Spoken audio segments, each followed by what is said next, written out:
Hey everyone, welcome back to the Point Podcast. Hope you guys all had a great weekend. We are back here on a Monday to get into a lot of different things. So, a wild weekend in sports where we had obviously the Stanley Cup playoffs are ongoing, the NBA Finals Game 2 last night, very exciting game between the Warriors and Celtics. We had a big winner at the Memorial Golf Tournament with Billy Horschel taking home a little over $2 million, 2.1 to be exact, his first win in 7 years. On tour, we have Rafa Nadal and his just another fantastic French Open. What else is new with Rafa? But I hope you guys all had a great weekend. Best and worst of the weekend, sports-wise, let me know in the comments. Love to hear it. Anything that caught your eye, any stories you want me to talk about, as always, feel free to leave it in the comments, and I'll touch on it on today's program. But this week, we got Seamus will be back tomorrow. As always, we'll chat about a lot of different things. His Celtics, obviously, he's a big Celtics fan. He'll have a lot to say, I'm sure, about last night's game where it was a physical affair between the Celtics and Warriors. Draymond Green got into it, and it was an interesting game for sure with a lot of technical fouls being tossed around. And then Matt Wright, aka Writer, as you know on the show, will join on Thursday. He's a big Rangers fan, and I know he's got to be – I think he's probably cautiously optimistic right now. I think that's the way to approach it. I still think the Rangers are in good shape. We're going to talk about that today, but let's start with the series that could end tonight in the City of Champions, Edmonton, Alberta, where Connor McDavid and the Edmonton Oilers are facing elimination. They are looking at defeat. They are in a must-win situation against the Colorado Avalanche tonight. And if you didn't see this yesterday, if you didn't see the news earlier today, Evander Kane has been suspended for one game. He's a no-go for tonight after his check on Nazem Kadri, which we'll get into. And Kyler Yamamoto, who missed Game 3, who's been an effective player in these playoffs, he got laid out hard by Devon Taves in Game 2. He's still out with an upper body injury. So I'm interested to see what the Oilers do. They went with 11 forwards in Game 3, where Brad Malone, friend of the podcast, was inserted into the lineup, and they dressed Chris Russell in the back end. So I wouldn't surprise me if they go that road again, because obviously Kane will be gone. Josh Archibald will likely draw back into the lineup, but those are lineup decisions that likely won't have a huge impact on the eventual outcome of the game. But you know, there's two games that we saw since we last spoke. And I said this last week in the podcast, that I thought at the end of their careers that Cale Makar would be looked at, would be viewed as a better player than Nathan MacKinnon. And, you know, I heard back from some people that thought it was a crazy take. It was one of my hotter takes, if you will. And the more I watch Cale Makar play, the more confident I am in the take. The more I'll even go as far as to say this. I think Cale Makar is a better hockey player right now than Nathan MacKinnon. I think he has a bigger impact on the Colorado Avalanche winning. And I'm tempted to throw a futures bet on Cale Makar to win the Conn Smythe Trophy, because I think he's been better than Nathan MacKinnon. I think he's had more of an impact. And Game 3, he was good as well. But Game 2, I thought, was one of the best defensive performances against Connor McDavid in the history that he's been in the league. Makar shut him down. It was the first shift of Game 2, if you recall, where McDavid had the puck and he was going up the wing. And normally he blows by that defenseman. That guy's in no man's land. He's going up against Connor bleeping McDavid. You have no chance. But Makar made one of the best defensive plays. Just got his stick out, stuck with him, did not let him get across his body, and he made a great play. He's doing it offensively. He's doing it defensively. He's getting pucks out of the zone fast. Makar is just – I don't know the player comp to Cale Makar, because there's nobody that has his speed. I think when it comes to his intelligence, his hockey IQ, I equate it to Scott Niedermayer. And that's the highest compliment I can give somebody, because I think Scott Niedermayer is one of the best players to ever play the game. That includes Gordie Howe, that includes Gretzky. Go through all the great defensemen. I think Scott Niedermayer is better than all of them. If I was choosing a team today and everybody was in their prime, I would take Scott Niedermayer before anybody. Lidstrom's close, but Scott Niedermayer is one of the best players I've ever seen in my life. Again, I didn't get to see Gretzky. I didn't get to see Gordie Howe, but the player, Jaromir Jagr, is another one of my favorites. I love him. He is my favorite player. But Niedermayer is that good. Or I look at Makar, he's got his hockey IQ, and Niedermayer skated so gracefully. And, I remember Ryder last time he was on the podcast, he said, well, sometimes it looked like there was nights where Scott Niedermayer looked like he didn't even try because he came off the ice and didn't have to take a shower. Or I make fun of Artemi Panarin because he doesn't have to I call him shower because he just doesn't need to take many after games.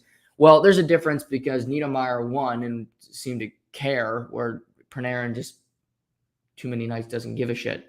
But Makar is just a jack of all trades. He's skilled. He's smart. He's got a great shot. I think his ability to get pucks from the blue line, I mean, his skating at the blue line, where he basically skates sideways, is just incredible. But also his ability to get shots through from the point through traffic, that's a skill. That's a skill that you can't teach. I think you hear, well, you can't teach that guy how to shoot, or you can't teach size, the old cliche, which I was never blessed with. But I think that's just a skill. I mean, you can try to get better at it, but just that sense, that ability to do it. And this isn't like they're playing a conference final and he's going up against, this version of Jonathan Toews where he wasn't in his prime. Or even, if he was going up against Elias Lindholm, who I think is a really good player, who I think should have won the Conn Smythe Trophy, but Bergeron won it. So, congratulations to Patrice.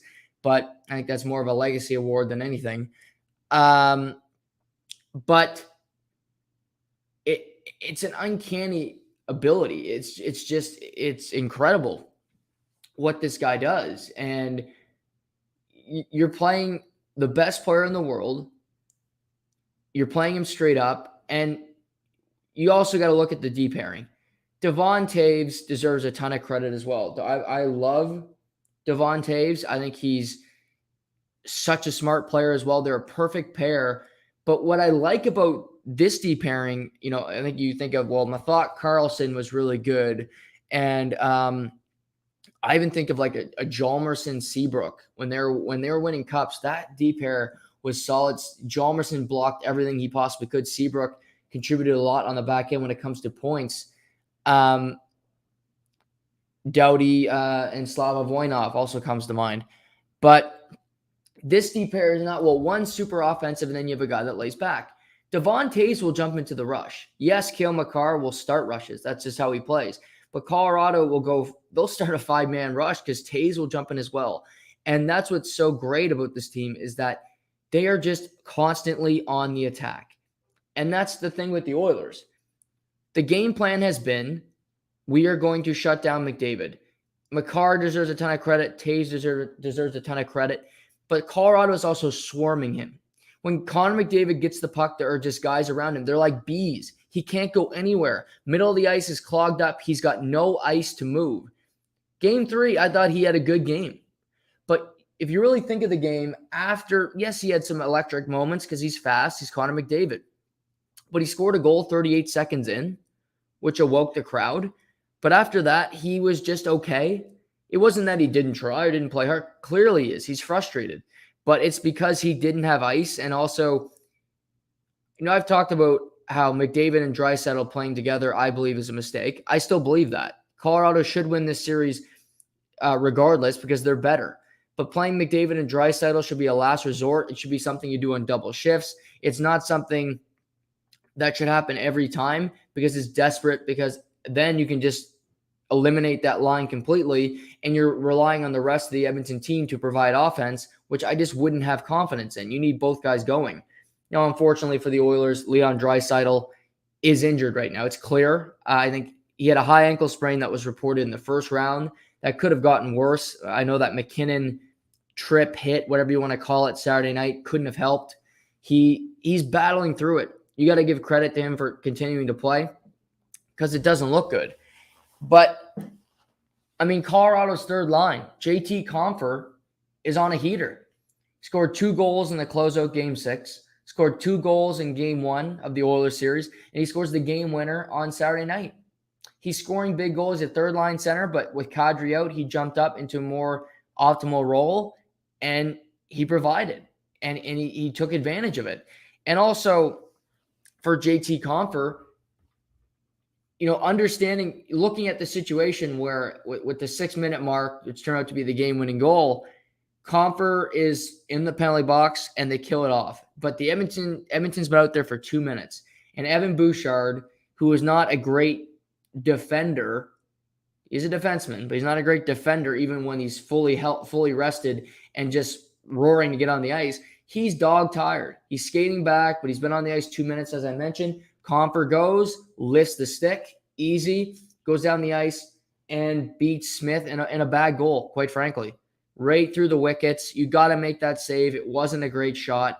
And it doesn't matter that you made 40 saves before that. It doesn't matter that you played your heart out, yada, yada, yada. You let in a stinker, that's all they remember. You lost the game, period. But Colorado is more deep. They're faster. They're smarter. They should win this series. They should win the Stanley Cup, quite frankly. But there's series we go, okay, they might be a sweep tonight. We go, well, that was quick. That'll be the instant reaction. Well, that was a quick series. Edmonton's out. Okay, let's move on. Colorado can sit and wait. But the impact Makar is having and his evolution from an offensive guy that really lacked a defensive game, that didn't have it, he wasn't great at it, at just being a defender, to be quite honest. But he's gotten better. You've seen development. You've seen him improve. And that's what I love to see in this series. You've seen growth from a lot of Colorado Avalanche players. And what is sports? What are we doing? We're telling a story, right? That's what it is. You want something compelling at the end of the year to say, how do we wrap up the 2021-2022 season? You don't want it to be about COVID again. You don't want it to be about politics. You don't want it. That's a bad story. We've had enough of those stories. But if you could say, well, Makar potentially has surpassed Victor Hedman as the best defenseman in the NHL. Maybe they play in the Stanley Cup final. We can settle that for good. But maybe. Hedman played pretty good, though, yesterday. Or, well, Nathan MacKinnon, a guy who's never won any individual hardware other than a Calder, but I don't really count that, has won the Stanley Cup. Another Nova Scotia boy to join the club to win a Stanley Cup trophy. One of the best in the game, finally lifts it up. It's a good story. Nazem Kadri, a guy who was suspended 3 different times in the playoffs, has turned the other cheek, has grown from taking stupid penalties to getting others to snap on him like he did Jake DeBrusk, like he did all those players in the past, to then deliver in the big moments, to become a proven guy. Those are all good stories. What if you won a Stanley Cup with a backup goalie? Wouldn't that give hope to other teams around the NHL? Wouldn't Ottawa and Toronto and all those teams that don't have a starting goalie but probably think they do, that'd give them hope going into next season? That'd be a good story for the league. It would give so much hope to the start of next season that, wow, maybe we can win because we got ourselves a pretty lackluster goaltender. Pavel Francouz is not exactly Martin Brodeur, but he might be the starting goalie for Colorado. They might win a cup, if you can believe it. Need a pretty special team to do it. But again, all teams need is a little fodder, and then you could go all the way. But for Edmonton, tonight, if they're going to win, which is unlikely, but because they're such an underdog, I'm looking at FanDuel. We're going to do our bet of the day at the end of the show. I'm kind of leaning Edmonton. I'm feeling dangerous. Won a golf bet yesterday, so I'm feeling pretty good. But looking at it, McDavid's got to be great. That's obvious. But what you also need is and it's unfortunate. The Oilers don't have Leon Draisaitl, and they don't have Darnell Nurse at full strength. And this is something I wanted to address because I see Twitter just hammering Darnell Nurse, and I think it's totally unfair. And here's what I want to talk about. Darnell Nurse last summer signed a 8-year deal worth $9.5 million. And the only thing I read on Twitter now is, what a bad contract with the Edmonton Oilers. They're gonna pay for that one for years to come. Maybe. But does anybody think that Darnell Nurse might be injured? Did you think about that? Could that be possible? I mean, Braden Point got signed for almost $10 million. He's not playing in the playoffs. Was that a bad contract? Is that worth it? Was that just a bad move? I just find this so infuriating because if you're just looking, Darnell Nurse is playing terrible. No denying that from me. His game 2 was terrible. He's terrible in game 3. He's taking stupid penalties. He's coughing the puck up like no tomorrow. He's choking on like a goddamn lozenge. He just is. He can't play. He's physically banged up. But this fodder, this thought that, oh, this contract is going to stink for the next 8 years, I think is so premature, and it's so 2022. It's lazy. Was Darnell Nurse a good player in the regular season? I think he was pretty good. Has he been worse in the playoffs? Yes. But do I believe he's been hurt throughout the playoffs? I do.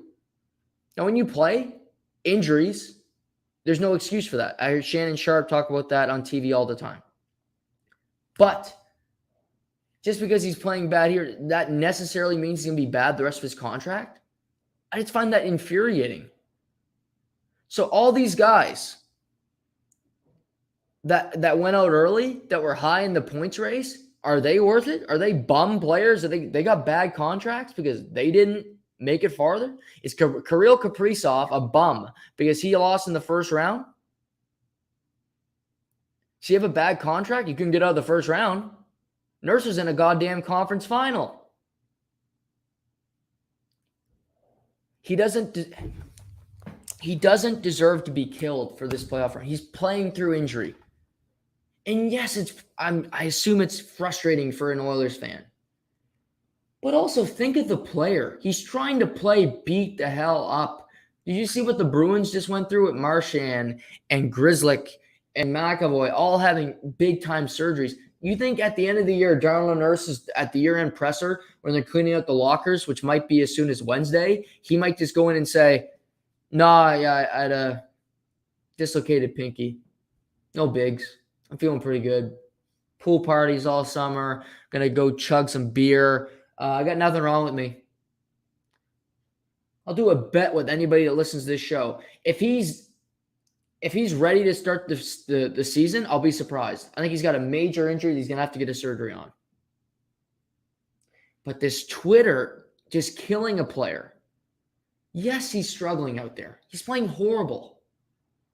But is the rest of his career is wrote off because of this?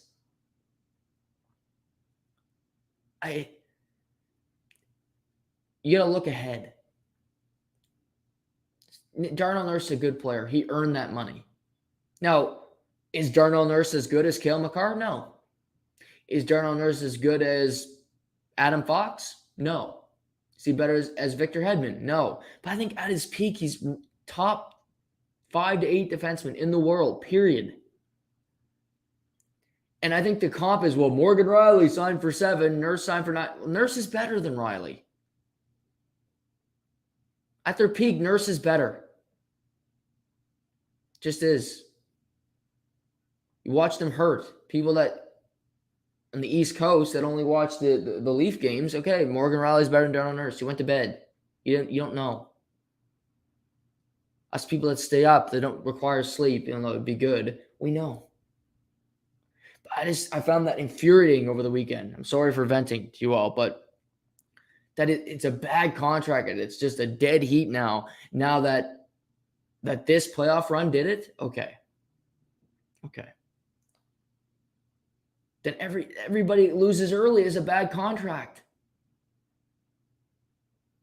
Well, the players that didn't make the playoffs that are on big tickets, maybe they're a little worse than the ones that did. Maybe. How about like the guys that got bought out, like James Neal? He's playing in the American Hockey League playoffs right now for Springfield. They're paying him to play in the AHL. Is that a better deal? Lucic lost in the second round. What he makes $7 million. Is that a better contract than Darnell Nurse's? Does he give up the amount of production that Darnell Nurse does? No, I don't think so. But anyway, continue to kill a guy that's trying to play through an injury. Maybe that'll make you feel better. Now, about Game 4 tonight, let's talk about Evander Kane. Evander Kane and Nazem Kadri, two interesting guys. Both have a history of being colorful, to say the least. Kadri, the aforementioned suspensions. Evander Kane, a tough SOB. All this stuff with the gambling and going bankrupt, and his wife and the kids, and he's had a colorful life so far. He's found a good home in Edmonton. But Saturday night, early in the game, Oilers up early, and Kadri's going towards the boards. And as he's going in, Evander Kane gives him a cross check in the back, and Kadri goes kind of shoulder first, arm first, right into the boards. A dangerous hit, one that can result in major injury. And on the play, Kadri was slow to get up. Eventually he did, but he did not return from the game. After the game, we learned he's out for the series. He is, I've heard Nick Kiprio say that they believe he's got a broken thumb, potentially worse. He could miss the Stanley Cup final. He's been having a great year at 87 points in the regular season. Career year, will be an UFA this summer. So in this series, it might not be a big deal, but it could be in the Stanley Cup final. You don't have a guy like Nazem Kadri. It could really affect the Colorado Avalanche. On the play, Evander Kane, at first look, I talked about this yesterday with my parents. I thought it was a 5-minute from the second I saw it because that was dangerous. I thought it was dirty. And actually on the play, Kadri didn't have the puck. So those are 3 telltale signs that tell you, yep, that's a dangerous hit. Yep, that's dirty. Get him on here. Now, Kane got 5. They had to review it on the play. Another great review. An idiot ref who's about me to this Fiji water bottle away could not make the call. He had to go upstairs and check with Daddy to make sure it was okay. Nevertheless, we'll move off that. But I thought it was a dangerous hit. I thought it was a 5-minute. They didn't kick. It was just a 5. He wasn't removed from the game. And I'll be honest, I did not expect Evander Kane to be suspended for Game 4. However, I'm okay that he was. And the reason I'm okay that he was is because, like I said, it has all the components. This wasn't a check from behind where the guy turns at the last second and the player looks guilty when really it was the guy checking it out and he caused the play. Evander Kane knew what he was doing. It was a dangerous hit. Kadri got hurt, and I don't agree with that influencing a suspension. That shouldn't. If it's a dangerous hit, it's a dangerous hit. It doesn't matter if you break your neck or if you have a hangnail. It should be the same across the board. But Evander Kane's had been suspended before. He's been involved with this type of stuff. And I think it's just because, again, it's a dangerous play. It can't happen. It can't happen in hockey anymore. And this isn't a snowflake play. This is a dangerous play where a guy can severely hurt himself. And Kadri, it happened to Kadri. So, I mean, Evander Kane being out hurts because he's a guy that can create offense. He said Draisaitl's hurt. McDavid's basically by himself. They need Nugent Hopkins to step up tonight. The defense core, Nurse is banged up. He can only do so much. And the rest of their D core, not exactly. It might be up to Duncan Keith to provide some offense. But looking at the team with no Yamamoto, no Kane, a hobbled Draisaitl, it does not look good for the Oilers tonight. It really doesn't. Even with Pavel Francouz, who's been solid. Like I said, Mike Smith played well in Game 3. Made some big saves, like 2-pad stacks, some acrobatic ones. But that Comfort goal can't go in. When Ryan McLeod scored to make it 2-2 for the Oilers, I thought, well, they're going to win this game because they got the momentum now. It was a terrible goal by Frank Hughes, one that can't go in as well. Just no traffic, nothing, just right in front of him, beats him. But to Colorado's credit, they find a way to battle through. Neither team could score on special teams. Colorado had plenty of power play minutes. They couldn't score on it. But it looks like it's all Colorado tonight, but I think the Edmonton Oilers will be motivated to win this game, McDavid in particular. You don't want to get swept. You don't want to get swept because they got swept last year. Yes, it was in the first round, but it's not a good feeling. And he's got a lot of pride. He's clearly frustrated. I'm sure he's looking around saying on Saturday night, I have Zach Kassian on my line. It's resorted to this that I have Zach Kassian back up here.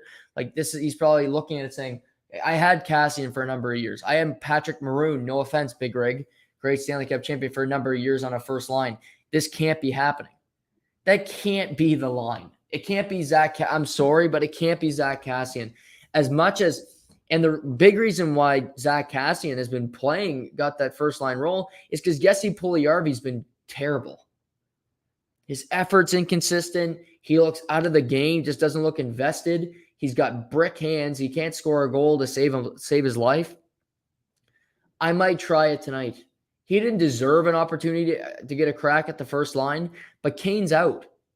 So obviously you have Hyman, and he's kind of like Puljujarvi, although Puljujarvi's a better skater. You might want somebody a little quicker on that line, but they don't got a whole lot of quick forwards. To be fair, they just don't. They're a hobble team, and I assume Brad Malone will still play tonight after playing in Game 3. But I don't like the Oilers' chances. But then again, there's just games where it looks like the odds are stacked against the team. I think the Oilers are in that position tonight. And a player can go legend. Connor McDavid can have himself a game where he wills his team to a win. Colorado, it looked like they had St. Louis dead to rights in Game 5, and they coughed up a lead that game. They ended up losing in overtime. They won it in Game 6. So it happens to a team where you get complacent, you're confident, you're ready for the Stanley Cup final, and the team just comes out, gets one win, and then it's over 2 days later. But for Colorado, they could have a significant break because as I just saw it before we came on, if Tampa and the Rangers go 7, just for fodder, that game is on June 14th. That is a week from tomorrow. So that means you're at least getting a week off. I would think that the Stanley Cup final might start that Saturday. Maybe the Thursday night, but I know they want a game on a Saturday when it comes to ratings. So they also, I know with the games on the mothership, it's going to be on ABC, the Stanley Cup finals. They will likely want the NBA playoffs to be over as well, or at least most of it done if they can, because I know the NBA finals go with Wednesday night in Boston, Friday night in Boston, be Monday night in Golden State, Game 5. If necessary, Game 6 Thursday in Boston, and Game 7 will be Sunday in Golden State. So you're lining up the schedule to not hit anything. So I'm saying the game would be Thursday. Yeah, there'd be an NBA game on Thursday on ABC. So it would likely be a week from Saturday. The NBA final, the NHL, the Stanley Cup final will start. So they could have a week and a half off, just kind of sit there and get ready. They got to hope Kadri can get healthy, get ready. But we'll do the gambling segment at the end of the show. But like I said, Colorado looks like the heavy favorite tonight to move on, and Nathan MacKinnon and this core of this team to get to their first Stanley Cup final. So big opportunity for the Avs tonight.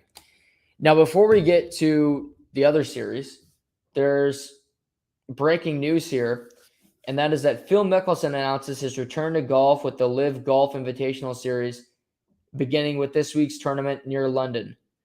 So we talked last week about the Live Tour where Dustin Johnson signed on to play this week, which coincides with the Canadian Open, which begins on Thursday. And it was kind of up in the air. We're like, well, where's Phil? Is he going to play in this tournament? Is he going over with Greg Norman? And finally, it's been confirmed. Phil Mickelson will play. He has not played in a number of months. He will play on the Live Tour. He will play on Thursday in London, England. And how this works is it's like a player draft, and there's teams. And I haven't heard of a television partner. I really don't know how they're going to make money from this, but the players are going to make a ton. I can't imagine what Phil Mickelson's be bringing in if Dustin Johnson got 100. Phil Mickelson, even at his age, is a much bigger draw than Dustin Johnson. He's much more compelling than Dustin Johnson. And just says here, after a 4-month hiatus, Phil Mickelson's return to competitive golf. Phil, a 6-time major winner, was added to the field on Monday for Live Golf's first event. Yeah, so now I'm wondering how much he's going to make. And it says he hasn't ruled out returning to the PGA Tour, but good luck with that. He should still be able to play at some of the majors because he's won there, won the PGA obviously last year. So I'm interested to see how it works with the majors. I assume he'll be able to play them. He has not won the U.S. Open. That's the one major he has not won, which is actually next weekend in Brookline, Massachusetts. So he would need an exemption to play in the event. And I don't know if the U.S. Open will be giving that to him with what's going on right now with Live Golf, although that is completely separate from the PGA Tour. So they could not worry about the PGA Tour getting angry with them, which that screams the USDA would do that because they just love their ratings. They don't really care how they get them. So I'm interested to see what happens there. But Phil is coming back, and over the weekend, Kevin Na, who's the 33rd ranked golfer in the world, he was on the FedEx Cup standings, announced that he's leaving the PGA Tour for good. He had a great time on it, but he resigned from the tour, and he said, he's going to play Live Golf. He was looking forward to the opportunity, and that was the new phase of his life, a better opportunity for his family. And I mean, I can't blame the players for taking the money. Now, where you're getting that money from, that's your own mental space. Can I rule out that if there's a bag of cash thrown in front of me and it had blood all around it, that I wouldn't take it? No, I can't. That'd be a hypocritical move for me. I think anybody that just says, well, I wouldn't take the money, I really don't think. I think it's easy to say when you don't have a bag of money in front of you. So, but for Phil Mickelson, I have less sympathy for because he's made so much money. Now, if you're that bad at gambling and you're losing that much money, number one, get somebody to help fix your bad habit, or call me and I'll make some bets where you actually win some money, Phil. Drake, too. I could probably help you. I won't take your call, but I'll help you. I'll help you, like your caddy or somebody. I really actually don't really want to help Drake, but you see what I'm saying here. I think he must be making a pile of money, and it's interesting because Chase Koepka, who's a nobody, he's barely on tour. The only reason you know the name is because of Brooks Koepka, his brother, the 4-time major champion. He's making $6 million to go play in the Live Golf Tour. And he's just a guy, he would never make $6 million on the PGA Tour because he wouldn't win. They're getting $6 million to show up. I can't imagine, what the winnings and everything will be. But so Phil Mickelson will be there this week, Kevin Na, Lee Westwood, Dustin Johnson. But like I said, I haven't heard of a TV partner yet. The event starts on Thursday, be early Thursday morning because it's in London, England. But I have no interest in watching this. The Canadian Open, the RBC Canadian Open, has a much better field. Scotty Scheffler's playing, Rory McIlroy, Sam Burns, Cam Smith. Go through. There's so many good golfers coming up to Canada. Better than Live Golf, better than 51-year-old Phil and DJ and whatever else, Kevin Na. Who cares? So at this point, Live Golf is not a threat. They are creating headlines because they got Phil. But getting Phil is not a big swoop. It's not a big land, if you will, because you're getting an old man who's not competing on the PGA Tour competitively anymore, and you're getting a guy that's money hungry. The guy's starving for money, and he just wants it. So landing, it's not a big fish in landing Phil Mickelson. And as I mentioned last week, I don't think the Live Golf Tour landing Dustin Johnson is landing a big fish either, because Dustin Johnson is about as interesting as my big toe. My big toe has more interesting things to say. It has more interesting stories. It'll share more with the media and with the world than Dustin Johnson. What's compelling about him? Tight pants, grows a decent beard, grows a good beard, give him that, grows a good beard. Women probably find him attractive. Good. It's nice. But is he going to give you a good quote? You get to see Paulina. Won't complain about that. But like he's just a guy. He's not. Rory McIlroy is a great interview. He's interesting. John Rahm is interesting. DeChambeau is interesting. Dustin Johnson isn't. So, but when you get breaking news, you talk about it here on the podcast. And the breaking news is that the Live Golf Tour has added Phil Mickelson. He has verbally agreed he's going to play this coming Thursday. So, ending a 4-month hiatus from golf, he will return and play on the Live Golf Tour this upcoming weekend, which coincides with the RBC Canadian Open. Now, let's get to Rangers Ning. Rangers Lightning. Because after game 2, I thought the New York Rangers were going to win this series pretty easily. And the main reason I thought that was because of puck pressure and back check. The Rangers attacked the Tampa Bay Lightning like few teams ever have in their last couple of years in their great runs to Stanley Cups. The Rangers were quick on pucks. They forced bad decisions. And the way they attacked puck carriers, the way they attacked the defensemen of the Tampa Bay Lightning, they made Victor Hedman look like a mortal. They made Victor Hedman look pretty terrible. He had one of the worst games that I've ever seen him play. It was a bad performance. He did not look good. And the Rangers, although a close game, came out with the victory. They played better 5-on-5, and they were just clearly the better team all in all. And I watched the game, and I said, Zibanejad's continue to be a star. The kid line is playing great. They're gaining more and more confidence. Adam Fox is playing at such an elite level. He's impossible to stop.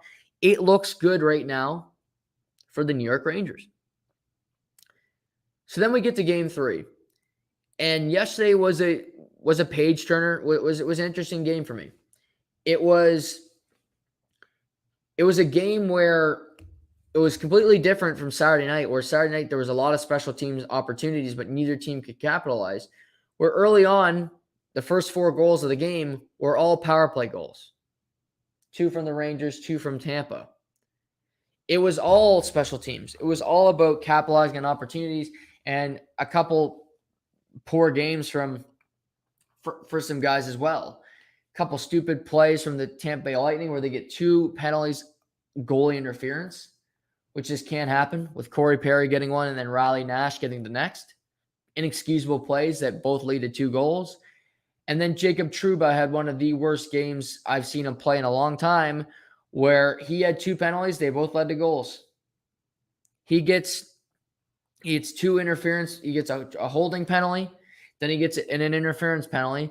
And he just had a game that you don't want to remember. Guys were getting past him. He was slow. He was trying to recover, and he was taking stupid penalties in the meantime. But from jump, Tampa brought energy. And they brought something that they did not have in the first 2 games, in my opinion. That was pace, energy, speed. I still don't think the Tampa Bay Lightning are as fast as New York Rangers, but they played with pace yesterday. They played with purpose. They played with smarts, and they forced turnovers. And oddly, in the first 2 periods that were relatively even, and the third was so lopsided for the Tampa Bay Lightning, it was a very much back and forth game.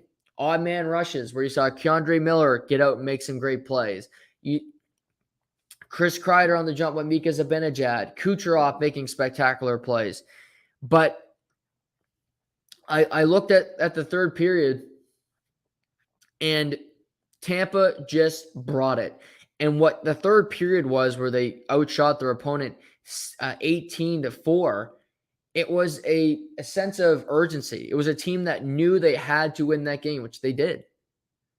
No team in the history of the National Hockey League has come back from a 3-0 deficit in a conference final. And I think they looked at it and said, the Rangers are too damn good. We're at home ice. We need to come out and have a desperate period. Tampa misses Braden Point so much. He's so important to their team. He's Mr. Clutch. He scores every big goal, and he's just a great player. And yesterday, I thought Nick Paul had a good game. He has his deficiencies where he's not a great offensive player.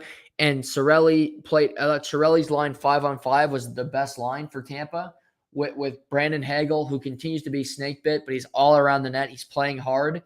But so you're looking around, you're like, well, we need other guys to step up. And I mean, you look at the final goal of the game, where you're thinking the game's going overtime, and you're just looking at, well, this game, you're just thinking, well, this game's definitely going overtime. 40 seconds left. These two goalies are dialed in. Shesterkin has made 48 plus saves. He's having himself a game. He's trying to steal one today in Tampa. But you go Hedman at the point, who's having a great game, which we'll touch on. He passes the puck through. He gets it to Kucherov. And Kucherov delivered one of the best passes I've seen in a long time. He has the puck. He knows guys are going to start to converge on him, but he has enough time. He has the patience to wait for the defender who wanted to get his stick in the lane, but it was just a second too late where he passed the puck a little bit out in front and, a little bit behind him. And Palat shoots the puck the second it's on his blade. Shesterkin tries to get his pad over, gets a piece of it, but it's in the back of the net. 41.6 left. Tampa ultimately wins the game, makes the series 2-1. But you saw that desperation from this team. You saw they came out in the third period and said, no, we are not going to be stopped. And yesterday was about the team played well, but who came up in the big moments? Kucherov, go figure. And Kucherov's a fascinating player because there are games where you could watch him and say, that guy is just such a lazy bastard, where he doesn't back check. He makes stupid passes. He'll make nonchalant passes across the seam where it looks crazy. And then there's games where he's motivated and he just makes spectacular plays, and you realize, okay, this is why he's one of the best players in the world. He is so skilled, and he's won back-to-back Stanley Cups, and he's won a Hart Trophy in his career. So Kucherov was a huge part of yesterday. Hedman, he had a bounce back. I thought in game 2, as I mentioned, he just played terrible. He was stripped the pucks. He was turning the puck over left and right, and that was Tampa's big problem is their turnovers. They couldn't get the puck out of the zone. If they did, they get it to neutral ice, and guys are stuck on long shifts. And that's a killer. When you're out there for too long, you're going to get tired. You're going to make mistakes, and eventually it'll catch up with you. But he played great yesterday. He had shot blocks. He got sticks in the lane. He shot the puck. He got assists. Whatever the team needed from him yesterday, he did it. And that's normally what you get from Victor Hedman, where he takes it on the chin. He knows he's got to be the best player on the ice, at least the best defenseman. And him and Kucherov work together, and it paid off because those two guys are their leaders. They don't got point. And I thought Stamkos had a good game as well. Obviously, he gets the tying goal on the power play about a minute into the period. And he got an assist on the Kucherov goal on the power play in the second period to make it 2-1. But he's finding it. Stamkos knows he needs to be good. He had a great regular season. He's still playing hard. Cirelli's getting tough opponents. He's getting some tough luck. I said that top line, I believe, was their best 4-on-4 line with Cirelli and Hagel and that line. But ultimately, it's the Palat pass from Kucherov that seals, and he was playing with Stamkos as well. So this series is very much open now because Tampa's got a win. But we can't overreact because Tampa won on home ice. They should win on home ice. New York took care of business on home ice. Tampa did the same. I'm interested to see how much energy they have. Can they keep that pace up? I don't worry about Vasilevsky because the one thing you can say is that Shesterkin is going to be fatigued. He's going to start to get fatigued because we think all the way back. In the first round of the playoffs, the first game of the playoffs for the Rangers, he went triple overtime. He made 70-plus saves. Triple overtime, a long, long game. And yes, that was a while ago, and he's played better since, but he still played that hockey. He goes 7 rounds of the first round. Then he goes 7 rounds against Carolina. And now he's going here, where he made almost 50 saves yesterday. So he is going to get fatigued. He's never played this long into a season. He didn't do this in the KHL. He didn't do this in junior. You don't play this long. You don't play this much hockey. So this is very much new to him. So does he start to get tired? He played great yesterday, but you got to assume potentially. Vasilevsky had time off. He only had 30 shots yesterday, and he's also a guy that's faced a lot of shots in the past. He knows what these games are like. He wasn't phased yesterday. They scored 2 power play goals in quick. Zibanejad scores and is basically his new office, and then Kreider scores on his Zibanejad shot. He gets the rebound on the power play. But I said this. I think Zibanejad's played like a superstar in these playoffs. He's blossomed into it. And his line wasn't the greatest 5-on-5 yesterday. The kid line has been the consistent best 5-on-5 line for the Rangers because of their speed, because of their skill, and they're working their ass off to get pucks. Lafreniere, Kakko, they go into the corners. They're not afraid to get in there to mix it up, to get dirty if they have to. That's just the way they approach the game. And I have such an appreciation of what they've done. They didn't get on the score sheet yesterday, but I do think they were the best 5-on-5 line for the Rangers. But I talked about storylines and how, maybe this series will go 7 and Tampa will win it. And we'll say, well, the Rangers had a great run and they lost. And we'll think about that going into the next season. And I'll pontificate about how the Rangers should make a move for Patrick Kane, even though I saw in 31 Thoughts on Saturday night that Patrick Kane is not on the market. It's not going to happen with Chicago. You can make any trade work. I think Patrick Kane would waive his no trade for the Rangers, but that's just another story for another day. But I talked about Makar, and Adam Fox was great before, but he's getting better in these playoffs. He's taking another step in his development. These two guys are so damn good. And what I love about them is that they're different. They're so different. Makar is very much just frontline speed. He's going to go down the ice and then very quick. I think Fox is much more methodical. Fox is much more, how do I get there? Not just how fast can I get there? What's the best way that I can do this? Patience with the puck. That goal he got Kakko in game 2, which was a beautiful, beautiful pass. It required patience. It required timing. He waited for it to develop. He hit it perfect. It's in the back of the net. He's just a surgeon on the ice. Again, defensively, he's better than he was prior. And what is oddly similar is that both these guys have a great D partner. Ryan Lindgren is the perfect complement to Adam Fox. Because Lindgren is not like Taves. Taves is more of an offensive game. Lindgren is very much meat and potatoes. I think he's better than Mark Mathot ever was. But Ryan Lindgren will block shots. He's going to play hard. He's gone through hell and back in these playoffs, but he's put together with duct tape, and he's finding a way to battle through. And you have such an appreciation for that. But also, he's not going to do stupid things. He'll let Fox jump into the play, and he'll stay back and make a play on the puck when he has to. He's a physical player. So, and Taves and Makar have such a rapport as well. But so do these two guys. They're great. And, Fox, I was talking about this, Fox and Zibanejad both have the opportunity to pass Mark Messier's for most playoff points in a single postseason in Rangers history. I'm going to look that up quickly, but I remember reading, I think they both have 23, 24 points. And Messi, I believe, is number 1. But both these guys are on, if they keep going the way they are, I mean, if New York is going to win this series, if New York wins this series and goes on and is competitive in the Stanley Cup final and wins it, Zibanejad and Fox are both going to have to be great because you can't rely on the kid line. You can't rely.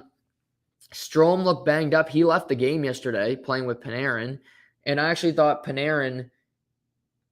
I thought he had a good playoff yesterday. I thought he had a good game. I thought, and that's rare because I think he's played like dog shit for most of these playoffs. But he seemed to care yesterday. He seemed to have a purpose, and he's got to have a game where it's just the Artemi Panarin game, where it's not lazy back check, where it's not, I'm not going to go in the corner to get the puck.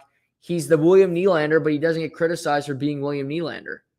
Shower. But so that's another thing. Corey Perry Tampa, you got to hope Cirelli and Hagel and these guys can continue to press because that's what you need to win. But another player who's gotten better is a young guy on the Rangers who I really liked in the regular season, but again, he's gotten better. Keandre Miller is a player, man. Keandre Miller is a player. His speed, his ability to jump in the rush, he's starting to get a physical part of his game.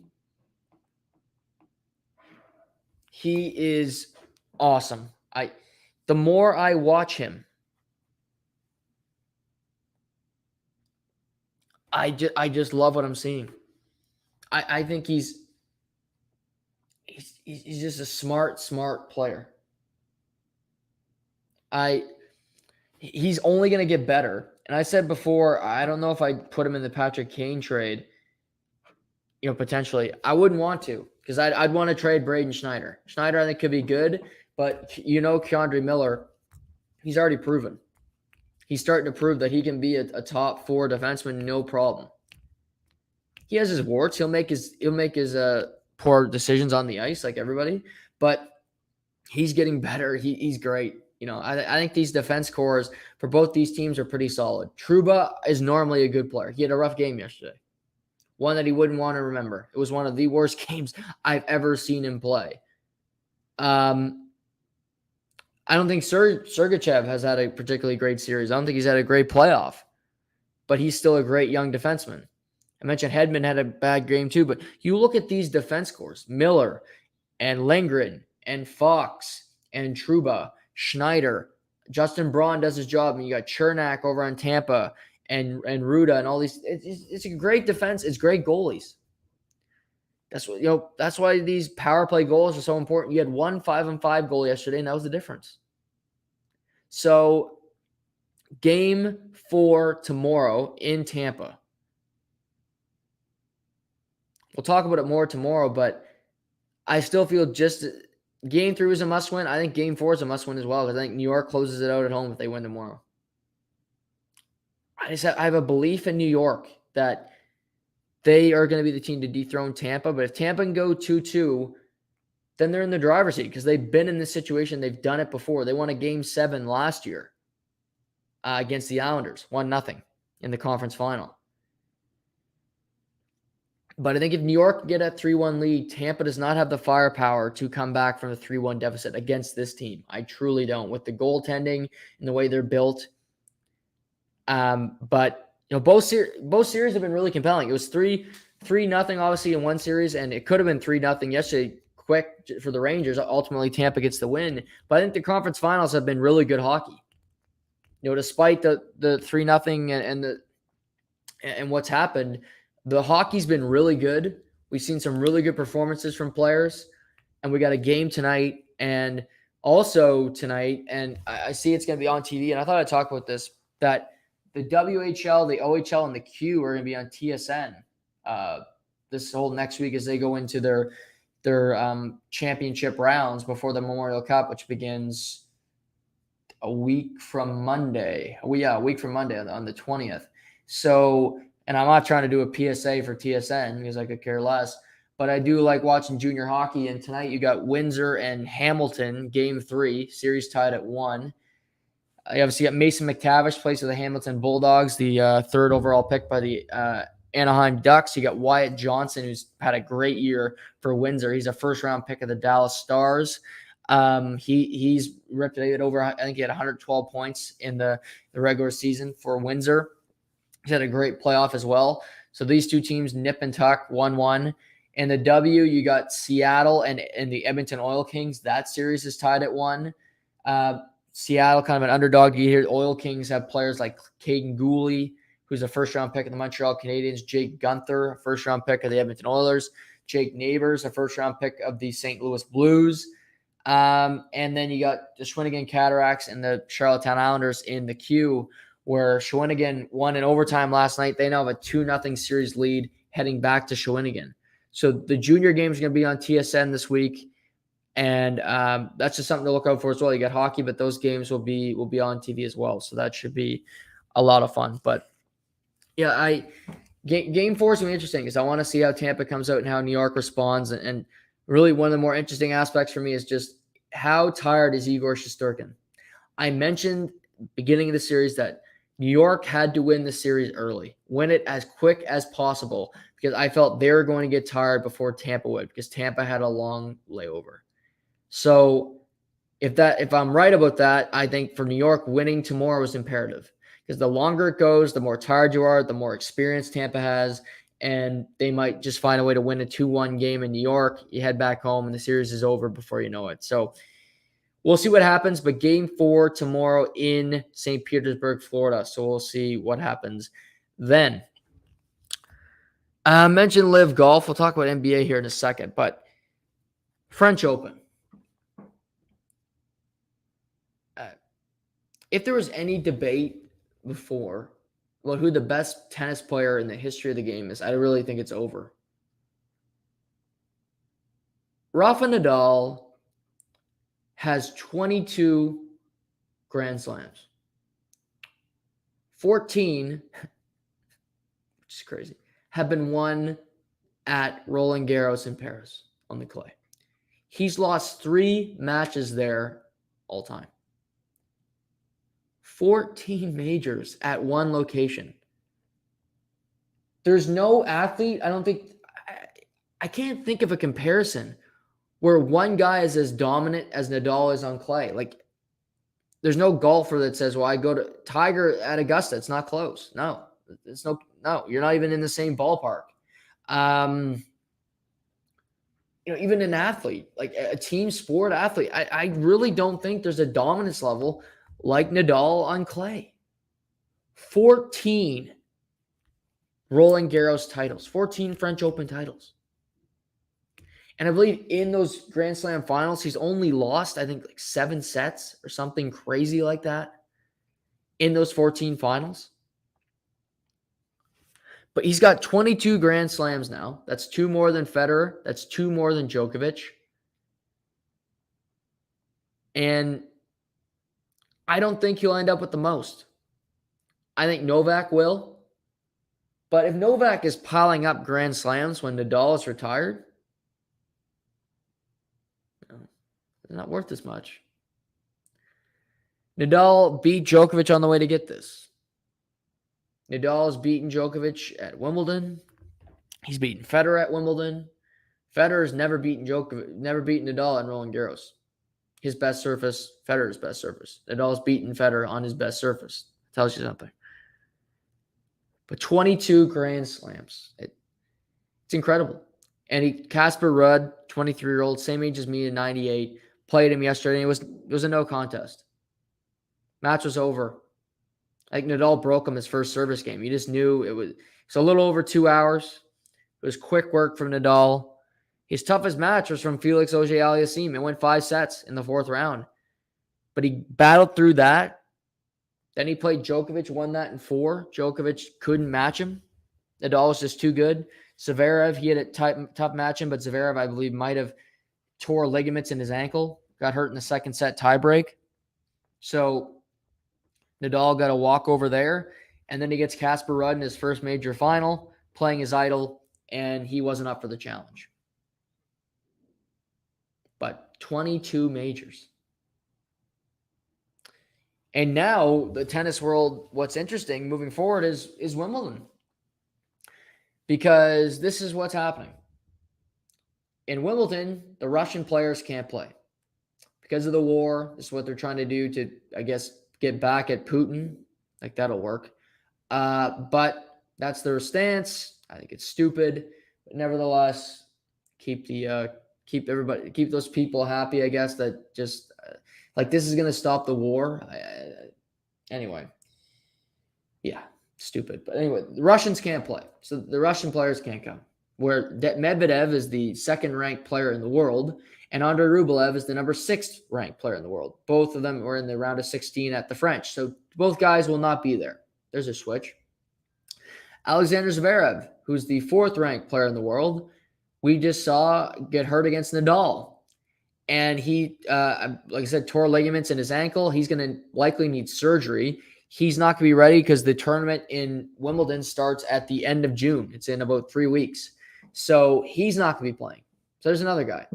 Rafael Nadal said after his match that he's going to need surgery on his foot. He's having real pain. If he's going to want to play long-term, he's going to need to do something because this just isn't sustainable. He's not going to be able to do this. So in all likelihood, he won't play Wimbledon because it is his worst surface, and you want to be healthy. If you want to play longer, have some surgery. You won the first 2 majors of the year. Maybe be back for the U.S. Open, but if not, if you don't play the rest of the year, who cares? You've already done enough. You're already player of the year. So Rafa won't be there. So on the men's draw, you're just looking. Those are 4 or 5 guys in the top 10 that will not be present at this tournament, which in all likelihoods means that Novak Djokovic will cakewalk to a Grand Slam. But hey, that's what happens. That's what happens. No shame to him. You win it. But I'm just saying, I'm just looking at the tournament and saying it's going to be a depleted field. It's not going to be a great tournament, so to speak, because there's not going to be a whole lot of guys. My mother pushed back to me today and said, well, the Canadian players will get an opportunity. Auger-Aliassime had a great run in this tournament. What normally happens is that you see a great run from a guy like Phoenix. He'll lose in the first round at Wimbledon because that's just what male tennis players do, especially in Canada. And Shapovalov, I have no faith in him going on a run. So it's just very much the men's side for the French Open could be wide open. Women could be as well. It's obviously different because you have Iga Swiatek, who won her 2nd major. She's won 35 matches in a row. Both of her titles are on clay, so 2 Grand Slams now. What's interesting with her, and I think she could have a real reign of dominance over the next couple of years, unimpeded. And the reason I said it is because she's, number one, a great player, but she's not having the distractions that Naomi Osaka did, that Bianca Andreescu did, that you go through the players that have had some recent success, they've all been stymied because of promotional stuff, because of social media, because of modeling, whatever the hell it is, and it's been more important to them than tennis. Just point blank. Eugenie Bouchard, Bianca, all these women that won Grand Slams, well, now being on commercials, going on Sports Illustrated swimsuit edition is more important than tennis. Osaka with her mental health shit. It's always something. So Swiatek just seems to be focused on tennis. That's her job. That's how she makes her money. She's not the most marketable athlete in the world, but she's a dominant tennis player, and you can make good money winning tennis tournaments. So for her, you've won 2 Grand Slams, but they're both on clay. Can you translate your game to play well on grass? Can you translate your game to play good on the hard courts? Because that's the next evolution, where you're only 21. She beat Coco Gauff, who was 18, and it was a tough scene for Coco, crying profusely after the match in her first Grand Slam final. Good for her just for getting here. I think she's going to rise very high in the rankings, potentially into the top 10 with this performance. She deserves a ton of credit for that. But it's just the Wimbledon normally is my favorite event, and it's not gonna be as compelling. No matter what anybody tells me, I'm just gonna look at it and say, well, all these players could be playing and they're not given the opportunity. So this guy's in a quarter. Well, did he really deserve? Would he have gotten this far? You don't know. I mean, if you're a player that gets into this tournament and you normally wouldn't, take advantage of it. Grab it by the reins and go with it. No shame to you. You're in the tournament. You try to win as many matches as you can, and maybe you go on a run and you get by Djokovic or something happens with an upset. But nobody can convince me that this French Open is going to be that this Wimbledon will be more compelling and better because there's less good players there. Nobody will be able to. But the women's rankings, it goes Swiatek, Kontaveit, Badoza, and Coco Gauff has risen to 13th. So she's right there, just behind Kasatina, who had a great run. She made the semifinals in this tournament, right behind Raducanu and Muguruza. So she has a good run to Wimbledon. She could rise into the top 10 by that tournament. But I mean, you got Goff, you got some of these women that have had a really good run. We'll see what they can do as we gear up for Wimbledon, which starts, like I said, in about 3 weeks at the All England Club. What else did I want to get into? Because we had a lot of interesting stuff over the weekend. NBA Finals. What a game last night. That's number one. What a game last night. Where it was interesting because there was all kinds of chatter about officiating, how the game should be officiated. Should the game be officiated differently in the playoffs? What the hell was up with Draymond Green? There's a lot of questions. If I was reffing last night, I would have tossed Draymond Green from the game. And different from probably other people, I would have tossed him from the game just for being a pain in the ass. The guy doesn't shut up. He's constantly bickering to the refs. He's bitching about something. It's just always something with Draymond Green. And he had the and one and Al Horford, and he's bitching to the refs. Credit to the Warriors last night. I have the Celtics winning the series, but the Warriors bounced back last night after a tough Game 1 loss. They defended with Draymond and Gary Payton Jr. II getting back into the lineup after missing the last 2 series. He plays tough defense. He guarded Jason Tatum pretty well. Tatum had another game that is not that impressive. He had a game that I thought he was hot in the second quarter. After that, he kind of fell asleep. The third quarter was all about Steph Curry, and the game was over from there. But it was a physical game. Draymond Green is constantly chatting with the refs. It would bother me to no end. If I was a referee, I would just end it. I would give him a tech early and I say, if you keep bitching to me, if you keep talking to me, you're getting another one. You're out of here. Because it can't be fun to deal with every day. Him constantly in your ear, bitching, talking. Just get rid of it.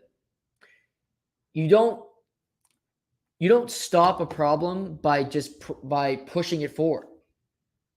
If you got a problem in your life and you're like, well, I'm not going to deal with it today. I'm just going to leave it. I'm going to put it to the side and I'm going to go on with my day. But then you wake up the next day. It's like Groundhog Day. You still have that problem that you didn't deal with, but it's still there. Well, no, I don't want to create tension today. It's like, and you keep forgetting about it. You keep pushing it, and eventually it catches up with you. So that's how I look at Draymond and these officials. He's going to do it the whole series unless you do something about it. They suspended him in the finals in 2016, and you could say it cost Golden State a championship, but it sent a message. He's constantly in your face. I love his passion. I love his defense, but there are times where he gets too physical and he crosses the line. And him and Grant Williams are not good for each other because they're both really annoying players. Draymond Green, Grant Williams have to be two of the most annoying people in all of the NBA. They're both irritants. They both think they're better than they are, quite frankly. Obviously, Draymond Green's going to be a Hall of Famer. Grant Williams is not even in the Hall of Very Good. But that doesn't help the situation. If I'm a referee, I'm like, I got to deal with both these two lunatics tonight. But looking at it, the Celtics got a split. That's what you're looking for. They got to play better defense on Steph Curry. If I'm Ime Udoka, Marcus Smart doesn't have to play that many minutes in the fourth quarter if you're in a tight game. Derek White is better at defending Steph Curry than Marcus Smart, the first 2 games anyway. He's getting up into him. He's chasing him. He's getting off screens easier. Marcus Smart might be injured. He was a defensive player of the year, but he's not playing that great defensively right now. He just isn't. It's not the best matchup for you. I would do other things to get looks, to get Derek White on the floor. He's playing pretty decent offensively. You want that matchup. That's something that they can do. That they can make that change, get Derek White out there earlier. He's a good defender. He'll hound people on the ball, and that's something that can be done. Also, for the Warriors, Jordan Poole is not really hitting his shots. He's their worst defensive player. He's worse than Steph because they just attack him. His limits need to be watched because in close games, he can't stay on the floor too long. I would keep Gary Payton. My closing lineups, if I had to go through it here for both teams, I'm going to do this on the fly with all of you. Go right down Boston. I'm going to go Golden State. It's fun. So obviously Tatum. Yes. Brown. I'd have Derek White. I would probably go with Robert Williams, but it depends on the lineup for the Warriors. I would go with Rob, but again, that's an asterisk one there. And then I'm looking around, and I'm tempted to play Pritchard because he's another fast guy that can guard. But I'm going to leave that for a minute because I'm going to say you got Steph for sure. You got Draymond if he's not tossed. I'm not playing Poole. I would go with Gary Payton, Jr. II.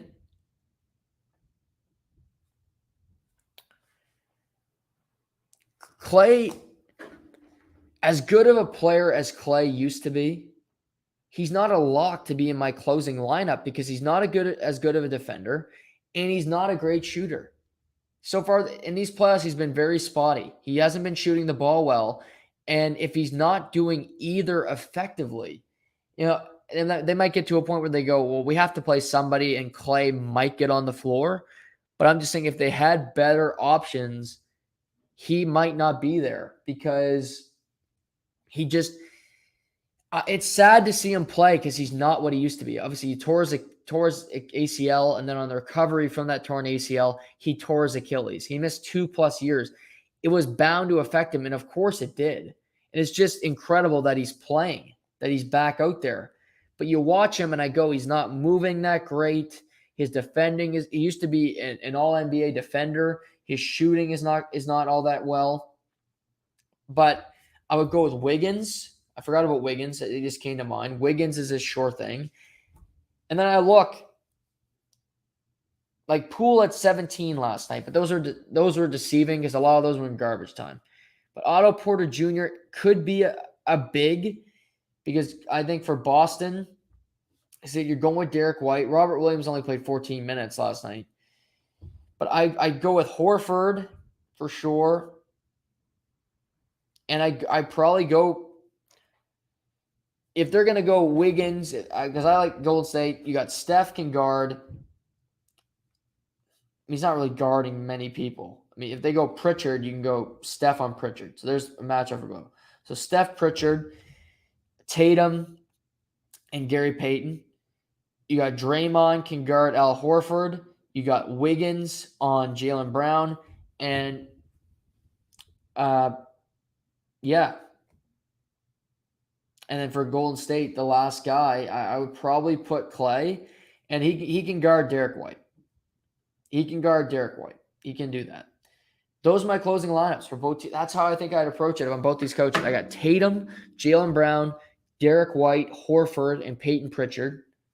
Because I don't need Marcus Smart out there. He's not as good guarding Steph. Put Derek White on Steph. Pritchard in this lineup, he can guard Clay, honestly. So you got Tatum, Brown, Derek White, Al Horford, Peyton Pritchard. You got Steph, Draymond Green, Gary Payton II, Wiggins, and Klay Thompson. Otto Porter could be inserted depending on foul situations.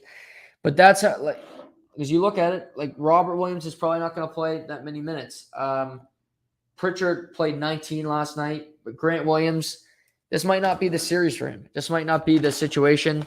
Yeah, he can get involved with Draymond, but also he's going to jack up shots that just are ill-advised as well. So I'm intrigued by this series. I'm intrigued to see where it goes and what Boston has in store Wednesday night. It's all the way Wednesday night now. 2 days. Long rest between games, Wednesday and Friday this week. Then not a game till Monday. It's a crazy. That's the NBA. They give them lots of days of rest to travel and all that, but that's what's happening. So game 3 Wednesday. Before we get to best bets, baseball. The Angels have got to be panicking. They are in trouble. They are back to 500. They got walked off by the Phillies yesterday. Bryce Harper, a grand slam in the bottom of the 8th to tie the game. Then they take the lead in the top of the 9th, and Bryson Stott pinch hit dinger to walk off the Angels. They get swept by the Phillies after firing their manager. So that's back-to-back sweeps by the Yankees and then by the Phillies. It is not good in La La Land. It is bad times for that team. You compare it, like the Mets played the Dodgers this weekend. They got a split in Los Angeles. That's a really good series for the Mets. You'll take that every day of the week. The Padres went to Milwaukee. They won 2 of 3. All these teams are in the same ballpark as the Angels. They haven't cratered yet. They're still playing well. The Mariners have had a tough start. They're a team I thought that would be good. They haven't been so far. They're starting to find it a little bit. They need to turn it around quick as we get into June. But they need to find it. The Detroit Tigers haven't. They're not going to make the playoffs. I thought they'd be better. Miguel Cabrera is batting over 300, but again, the rest of the team. You look around, like Chicago, the White Sox are 2 games under 500 on June 6th. I did not expect to see that. Minnesota to be 5 games up on them. I still think they have a chance, but you look at Detroit. They're 10 games back of Minnesota. They're not catching them. The Angels are now 8.5 back of the Houston Astros. Seattle's 11 back. They're 6 games under 500. Texas has surpassed them. But the fact that Texas is a game back of the Angels just tells you how much they've cratered. Atlanta's 8.5 back of the Mets. They're still on fire. St. Louis is only a half game back of Milwaukee after Milwaukee had a tough weekend and St. Louis gets a walk-off win last night. So some interesting battles in baseball. You see Adam Wainwright went 7 innings last night for the Cardinals against the Cubs. Justin Verlander, again, the ageless wonder, continues to pitch beautifully for the Astros. So some of these veteran pitchers, 39-year-old Verlander, 40-year-old Wainwright, continue to deliver for teams that have the aspirations of making the postseason. The Jays got the Royals tonight in Kansas City, so they got this should be a series you take it. Should be a sweep. That's your thought going in. You're playing a team that isn't very good. Yes, you came off a series against the Twins that didn't go as well as you'd like, but you got Ross Stripling, aka Chicken Strips, on the mound tonight there, and the Kansas City Royals are 17-35. They're terrible. They're not making the playoffs. They're rebuilding. So you got Mets, Padres. That's an interesting series this week. You also got Red Sox at the Angels, 2 teams that need wins. And maybe this is, the Angels, how they turn it around, but they're going to be a fascinating team to watch down the stretch, because if they crater again with Trout and Ohtani, and again, they didn't get good pitching, but they had a hot start, and then just in about a 2.5 week span, it completely fell apart on them. It's gone completely down the drain, and all that progress is for nothing, because they could easily just be an afterthought at the end of this month. They're done. They're nothing. They're just the Angels that are middle of the pack. Trout's playing for nothing, just making money to play baseball. No hopes of making the playoffs. That wouldn't surprise me. I almost expect that now, because that's what we know about the Angels. Be relevant for about a month, and then by July, before the All-Star break, your team is out of it. It's on Joe Madden. It's on this team to try to prevent the demolition, try to prevent the destruction of this team. Because if they miss the playoffs again, if it's another catastrophic failure, Joe Madden is going to end up in the same place as Joe Girardi, and that's on the unemployment line. Point blank. Now, as I look at things, Edmonton Oilers are plus 1.5 tonight, so they are the underdog on home ice. So now there's a super boost, plus 250 on FanDuel Sportsbook right now.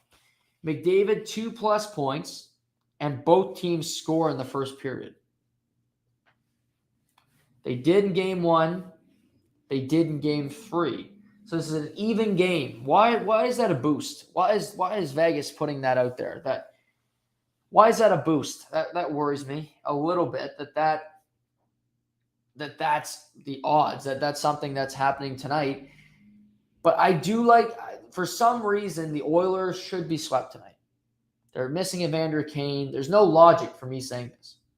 But I won a golf bet yesterday with Max Homa finishing 5th at the Memorial.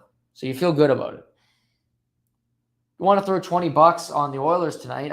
I'm feeling it a little bit. I think I'm going to. And the super boost on FanDuel. McDavid 2+ points and both teams score in the first period. Plus 250. If you don't want to bet on the Oilers, maybe just bet on that. That's a better bet. You're getting better odds. Plus 150, plus 250. FanDuel. McDavid 2+ points and both teams score in the first period. Happened in game 1, did not happen in game 2, did in game 3. That's what I'm going with tonight. The super boost, McDavid 2+ points and both teams. I think McDavid's going to be a man possessed tonight. But my advice, if you're going with the super boost bet, McDavid 2+ points and both teams score in the first, bet the Oilers as well. Parlay that. Throw some $20 on it. You're going to make a good return. Again, the Oilers have no reason to win tonight. It should be over, but I just have this feeling that it's not going. McDavid is a great player. He got swept last year in the playoffs. You don't want to get swept again. You don't want that narrative of be just getting swept all the time. Then people start thinking, well, is he the best player in the world? Who really listens to those people? But I'm just saying. But that's the pick of the day. Super boost. I mean, I log on to FanDuel. It's right staring me in the face. How could you bet against McDavid? I'm going with them. 2+ points and both teams score in the first period. You could win this bet you could go to bed at 9:30 tonight. 2 goals. Each team scores first 5 minutes. McDavid, 2 points. First period. You go to bed. Who gives a crap? You don't got to bet in the Oilers. Turn off the channel. But that's what we're going with tonight. That's the pick of the day. Hope you guys enjoyed the show today. Back tomorrow with Seamus, as I mentioned. Later in the week. Should be fun. Canadian Open. We'll tee that up. Looking forward to covering that as well this week. So hope you guys all have a great night. Enjoy the game. We'll talk soon.